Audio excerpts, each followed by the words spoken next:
y a ça chaque année, là, des pauses internationales, mais cette année, il y en a vraiment beaucoup avec les Jeux olympiques. Donc, tu as des filles qui déjà vont jouer seulement 3 matchs. Puis après, ben, ils vont jouer, mettons, très peu de matchs. Puis ensuite, il y en a qui partent pour des matchs avec l'équipe canadienne, l'équipe tchèque. Mais elles doivent rester ici. Puis ça va être encore le même scénario pendant les Jeux olympiques, tu sais. Je sais pas, il me semble qu'à un moment donné, il faut maintenir la motivation, mais aussi le niveau d'intensité. Tu sais, pendant qu'il y en a qui jouent un match Canada-États-Unis, toi, tu t'entraînes à l'auditorium de Verdun. Oui.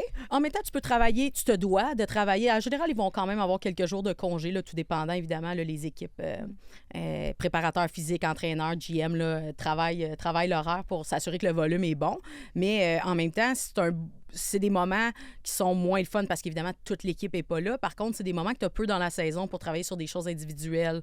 Mais c'est sûr que quand tu joues pas de match, surtout comme tu le dis, là, l'intensité d'un match Canada-US, dans un contexte, en plus, là, les Jeux olympiques vont arriver début février très rapidement, c'est sûr que c'est assez difficile tu peux pas comparer ça. Par contre, il y a quand même des joueuses on est plus fraîches, on est moins game shape, là, comme on dit, mais en même temps, des joueuses qui sont quand même plus fraîches. S'il y a des petites blessures, on a le temps, avec l'équipe médicale, de bien les traiter. On peut travailler, faire beaucoup de vidéos individuelles avec les joueuses. Donc, c'est sûr que c'est pas l'idéal, là. Je suis d'accord avec notre réalisateur. C'est vraiment pas l'idéal. Par contre, ben c'est sûr que la job d'un coaching staff ou d'une équipe là, intégrée de soutien là, au niveau d'une équipe pro, ben c'est de faire le maximum là, avec ce qu'ils ont.